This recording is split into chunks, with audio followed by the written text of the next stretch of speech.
Hello and welcome everyone, a new episode of Money Means Business. Tonight's episode is going to be dealing with the new cabinet's program focusing on economic development, putting the economic development as a first priority. And there are a number of points which were mentioned in the program, many points, and we're going to discuss them in detail with many of our economic experts throughout the episode.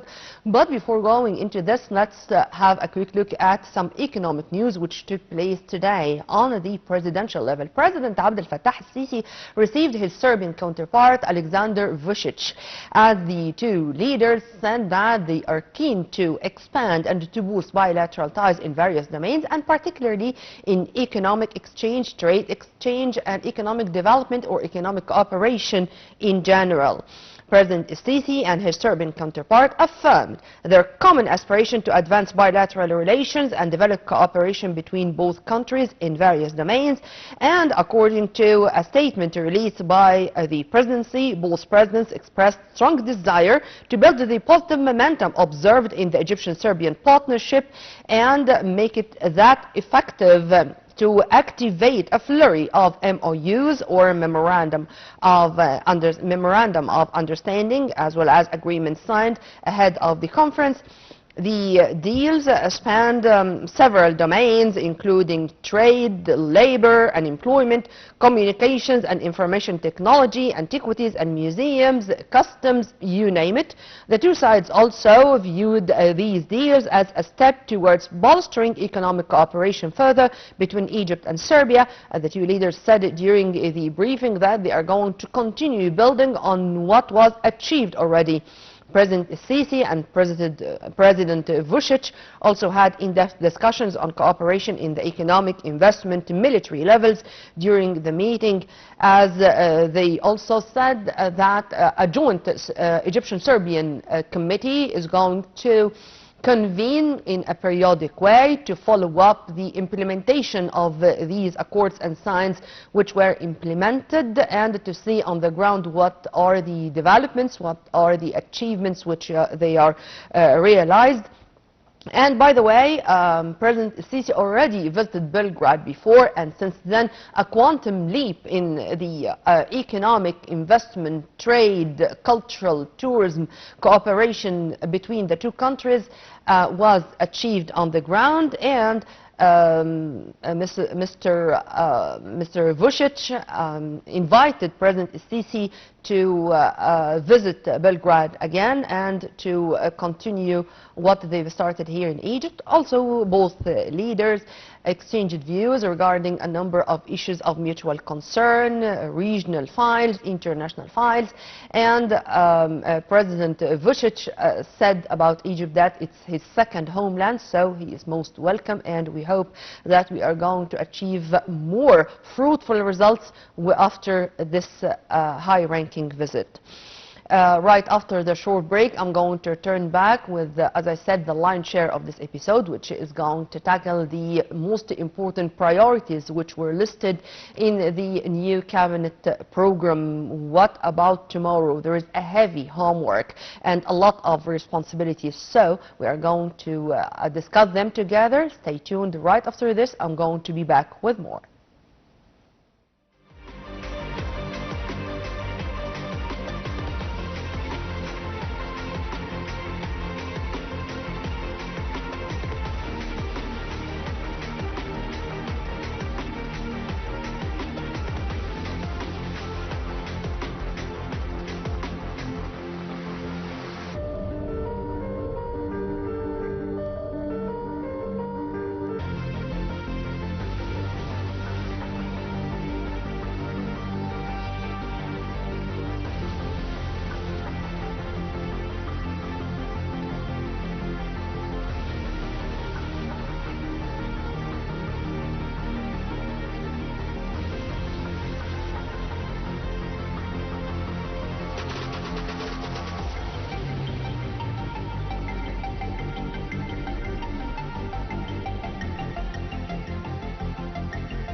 Welcome back. In a presentation to the House of Representatives, the Prime Minister Dr. Mustafa Madbouli unveiled the new government's program, which outlines a comprehensive strategy to address crucial challenges and propel Egypt towards its Vision 2030 objectives. To shed more light on some of these objectives, on the most important points, we are very much delighted to have with us via phone Mr. Muhammad Azam, our sports expert, our technology expert, our development expert. Thank you very much for being with us, sir, and a very good evening first. Always a pleasure being with you, and good evening to you and your distinguished viewers. Thank you, sir. Sir, I was speaking about the most important points which were listed in the new government's program as Prime Minister Dr. Mustafa Madbouli unveiled in this program to the House of Representatives a number of priorities. I should seize the opportunity and to ask you about specific points. For example, one of the important points which were enlisted that there are efforts to be exerted particularly to bolster Egypt's capabilities in the communications and information technology sector. The government seeks to deepen specialized technological industries with a specific focus on manufacturing mobile phones, for example, smart tablets and electric cars. Also, there is a will to establish centers of excellence for international companies. If you want to elaborate on the importance of those points I mentioned. Thank you for this question. Actually, information and communication technology sector is the backbone for any development that is taking place in Egypt, and this sector is considered as the fastest growing sector. Actually, CT sector is growing at 16 or 17% annually, and its contribution to the GDP exceeded 5%, and this sector is now exporting almost $6.2 billion US a year. And of course, this sector is considered one of the most important sectors due to many factors. First of all, this sector is fast growing. This sector represents the future, and the government of Egypt is quite keen to actually leverage the capacity of this sector to the maximum. Now the government and the cabinet is considering having a deep study for establishing electronics manufacturing here in Egypt, and this electronics manufacturing or the semiconductor sector is actually it's a 500 billion business sector, and actually it's embedded in every single aspect in our life today. And the beauty here, Egypt now has what's called the Egyptian chapter of the global semiconductor alliances. This the most advanced alliances in the world for the semiconductor industry, and it actually combines of the mega companies working in electronics manufacturing and semiconductor This is going manufacturing. to lead me, sir, to speak about maximizing the international partnerships and strengthening Egypt's global position, to turn Egypt into a logistics hub, for example, to take into consideration that we can be the gate to Africa to many multinational countries, and to localize IT or technology industry here in Egypt, taking into consideration that we are going to start from where others ended, to build on what was achieved already in many developed countries, particularly in this domain. If you want to elaborate on that too. Sure. The ICT sector by itself is witnessing a rapid growth and rapid development. We've seen so many aspects. Actually, we have a clear strategy for electronics manufacturing. We have, as a country, a clear strategy for artificial intelligence, for actually also for human development in this sector, and it's a very important aspect, because if you need to attract investment in this sector, the multinationals, the mega companies are looking always for having qualified labor. That's why we've seen a lot of initiatives, a lot of training programs are taking place from the most distinguished institution here in Egypt in the most sophisticated domains that including cybersecurity, artificial intelligence, augmented reality, and so on and so forth. The other thing is you need actually to boost the entrepreneurship ecosystem here in Egypt. This sector is very important as well because startup sector is actually last year we were able to attract like almost $1 billion US investment in 180 startups. This number was doubled compared to the last year.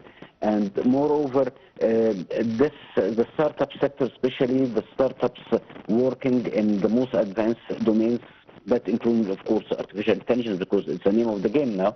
Yeah, sure. Sir, what you've just also said is opening new horizons, at least in front of me while we're talking, because in the very recent EU-Egypt conference on investment, which took place, I think, less than 10 days ago, very important sessions were totally dedicated to mixing this finance issue and the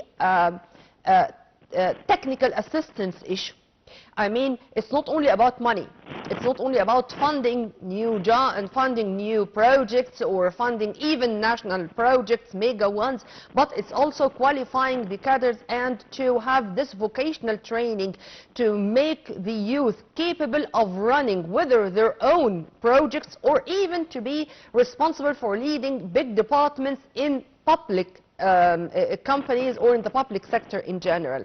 How do you see the importance of having both together? And how do you see the importance of all the time, when we speak about the banking sector, for example, it's not only the financial services, it's the financial and non-financial services to make sure that any project is going to turn into a story of success, not only to start well and unfortunately not continue with the same streak.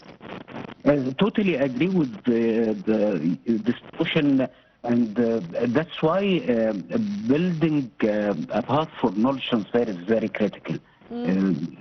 Because if you need to establish a robust, advanced ICT sector or any industry, you need to have a sort of collaboration between you and the leading multinationals, the leading countries. You need to have joint venture or joint and collective efforts on research and development. You need to have a sort of training, advanced training, hands-on training from the most advanced companies or enterprises working in such domains.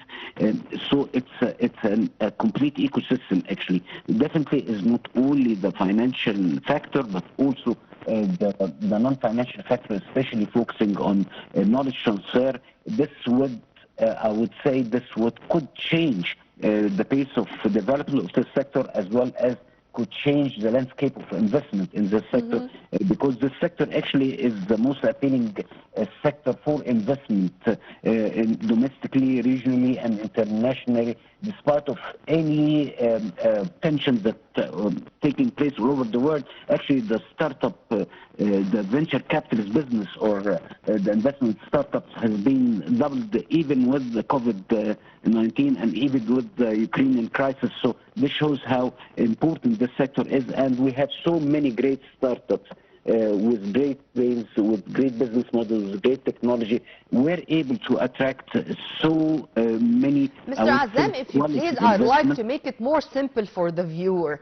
If you permit me to ask this question, what makes a startup a successful role model? I mean, what are the most important points which he or she, of course, should write as goals, and what's his homework? I mean, of course, to facilitate all the procedures, to get rid of bureaucracy, to make sure that he is totally supported by the state, this is okay. But is it hard work, innovative ideas, knowing, deciding his goals, and being that flexible on the way, just to make sure that he can fix any defect on the ground? What? Thank you for this question. I think this is very important to shed light on. Of course, you need a sort of recipe for success. This is it. This is what I wanted to hear. This recipe, first of all, you need to have a great team in a startup. Not only technical team, but you need part of your team to have a knowledge about marketing, about studying the market, about dealing with partners, about dealing with customers, about running the financial aspect of your venture. So great team means great work.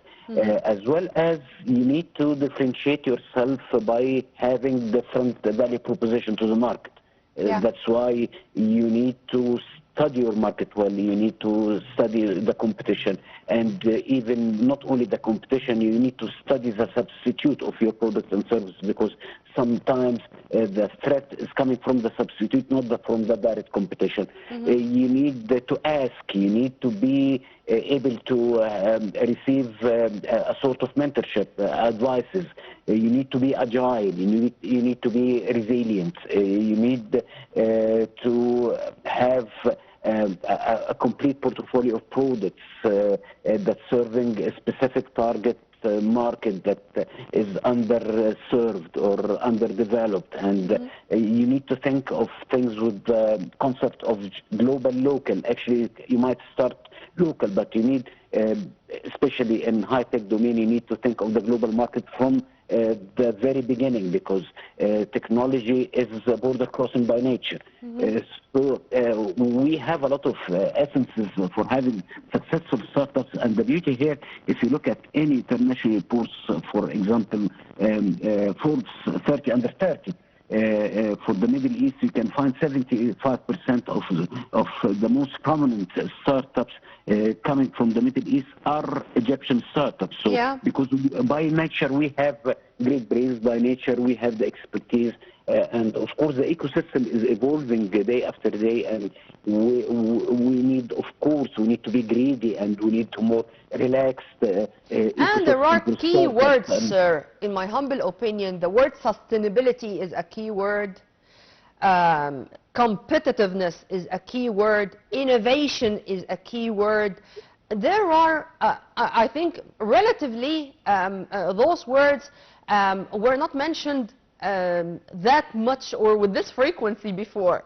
But now we are speaking about a very cruel, tough competition in all domains, if you agree with me on this. Totally, I'm seconding you, and of course they are not only keywords, they are becoming pillars for success, actually.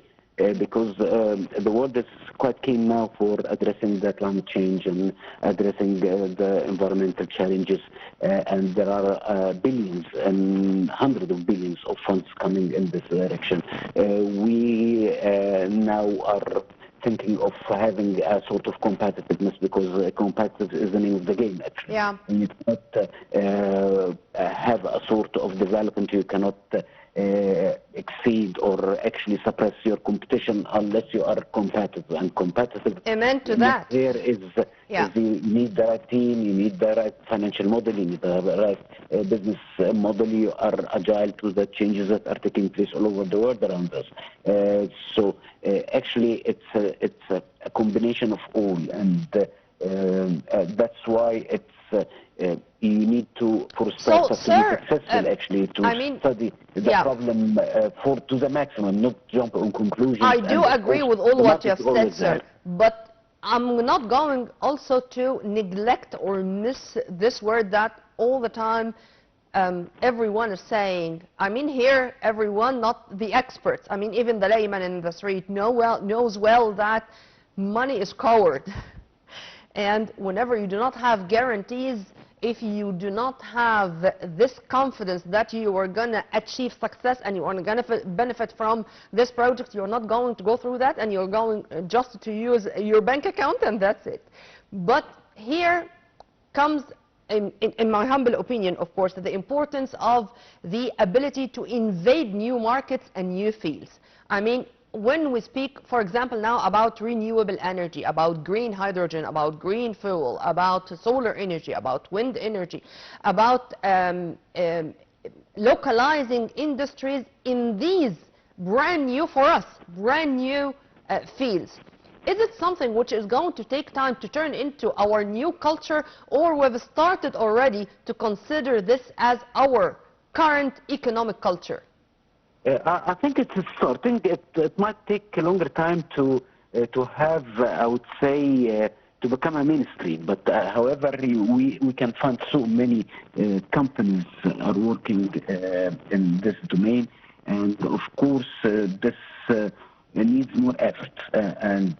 Because if we have something today, tomorrow this kind of technology will be obsolete. So we need to be ahead of competition by owning such unique technology and such distinguished technology. But of course the mindset has been changed, and I think the change is very obvious, and we are witnessing so many efforts coming from the government, from the state itself, from the private sector, yeah, I mean, from the sir, civil society, and yeah, even from academia. I mean, the way, the speed, so the rate of the change is okay, or we need to go faster? Always fast is the name of the game again, because the pace of development is beyond our capacity to comprehend, actually, even for experts. And that's why you need to always to be agile, you need to be fast, you need to be actually standing on your toes all the time, 24/7, and you need to be responsive to the market all the time, because the market dynamics has been changed and is becoming very sophisticated, and the competition is becoming global by nature, and of course that's why you need to be aware of everything that's happening or taking place around you, and to be ahead of things if you need to be successful, if you need to have a venture that one day will be evaluated at $1 billion or more, or becoming one of the great companies listed in New York Stock Exchange or London Stock Exchange.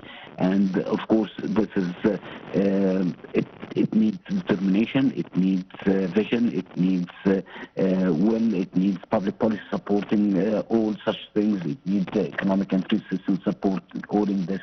You need more responsive legal frameworks that understand to the that, nature sir. of this. And the government itself took this, I think, onto its shoulders, and there are all the time efforts to enhance or to improve the services introduced to the citizens through digital transformation, and saying that this is the future. So maybe we started a little bit late, but of course better late than never. But digital transformation now is our present, our future, and it's taking place on the ground. How do you see the state's keenness to support or to boost digital transformation, and to make it even the way the government or the cabinet is improving its services to the people?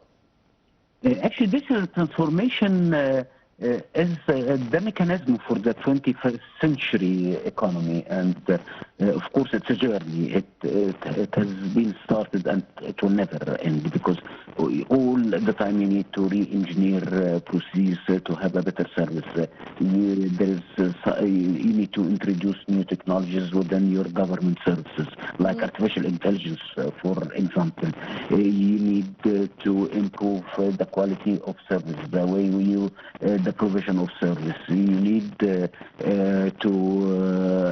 also to have new service all the time. You need build the culture of consuming such services in a digital format, because this would help or boost also the financial inclusion, the electronic payment, and of course this also will lead you to have better market for electronics manufacturing. It will lead to have better provision of education services, health services. It's going to improve your or actually leverage your production facilities.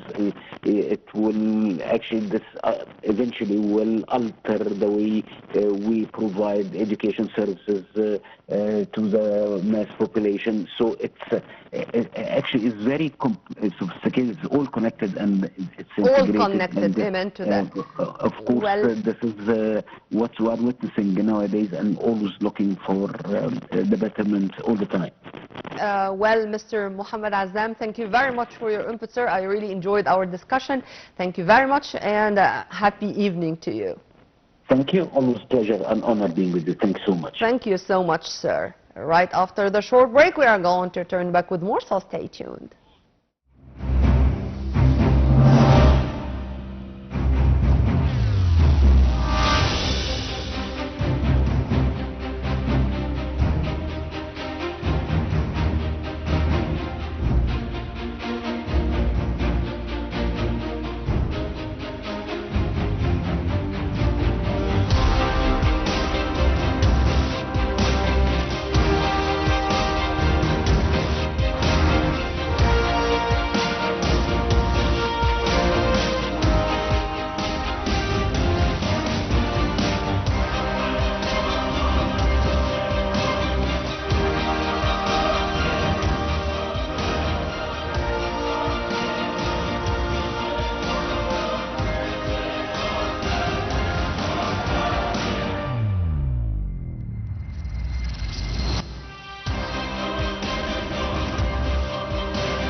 Welcome back, ladies and gentlemen. As we said earlier, Prime Minister Dr. Mustafa Madbouli unveiled in front of a special session at the House of Representatives the program of the new government to tackle a number of challenges, and here we are going to talk about the economic challenges in specific. Well, Madbouli said that the new government programs aim to address three main challenges: completing the infrastructure and services project nationwide, mitigating the repercussions of the global economic conditions, and addressing the challenges resulting from regional conflicts, building a competitive economy that attracts investment, achieving stability in the nation, building the Egyptian person and enhancing his well-being, and this is maybe more important than anything else. Also, Madbouli vowed to end the power outage problem which the Egyptians suffered in the last period of time, and also to reduce the rising prices, to control inflation, to control the markets, and these are things which should take place on the ground and should be felt to be that tangible and to be felt by the Egyptian citizen as soon as possible. These were some of the points which were raised in the speech of Prime Minister Dr. Mustafa Madbouli at the House of Representatives. Well, to shed more light on the major challenges, to shed more light on what was said in the statements which were said or enlisted to be echoed by the Prime Minister. We are very much delighted to have with us via phone Dr. Osama Murad, our economic expert. Thank you very much for being with us. Good evening, sir, if you can hear me well. Yes, I can hear you well. Good evening to you and to the watchers and the listeners, and I hope everybody is well. Thank you very much, sir. Sir, as I said in my intro, we are going to discuss together some of the important points which were said in the statement or the new government program, as Prime Minister Dr. Mustafa Madbouli unveiled a number of points at a special session in front of the House of Representatives. And to start with, the government seeks to achieve an economic growth rate of 4.2% and growth rates exceeding 5% on average during the next 3-year cabinet program. How do you see these numbers, sir? These numbers are ambitious and at the same time achievable and strongly needed to achieve the desired growth. The Prime Minister has based his plan on 4 main pillars. One of them is to raise the well-being and wealth of the Egyptians. And in order to achieve this, you have to have a growth rate which exceeds the population growth rate, at the same time keeping inflation intact. And if we look at the main points, there are 4 main pillars. The 2 which concern us are, one is raising the wealth and standard of living of Egyptians, and the other is to attract investment and growth. And both are actually one coin with 2 sides, because one will help the other. So this government has a very strong focus on the economic side. We've seen major adjustments in the economic team, either through the merger or diversification of several ministries, and the introduction or reintroduction of an investment ministry. Yeah. Sir, also of the important points which were mentioned, it's about aiming to double the contribution of green economy investment. Green economy investment, to add this to the total public investments to about 55% by the year 2026. As you said, you described it the right way, ambitious plans. How do you see these plans and how to implement them on the ground, to give more room to the private sector, for example, to make sure that we are coping with the latest technologies, to make more MOUs with our allies or our regional or international partners to achieve this? What? Well, it's natural in terms of the international circumstances we have seen. The Prime Minister started his speech with laying down and explaining the economic situation, the challenges Egypt faces, mainly the food and inflation hike resulting from the Russian-Ukrainian conflict, the regional conflicts surrounding Egypt, despite all other challenges.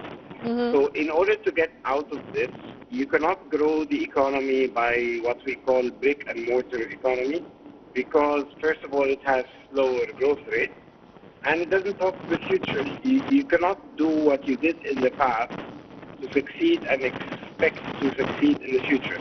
So you have to adapt to new technologies, and even if we just look at the title of the plan, which is very admirable, it is sustainable growth. So it is not only having a nice title, but it comes within Egypt's adoption of the Sustainability Development Goals of the UN.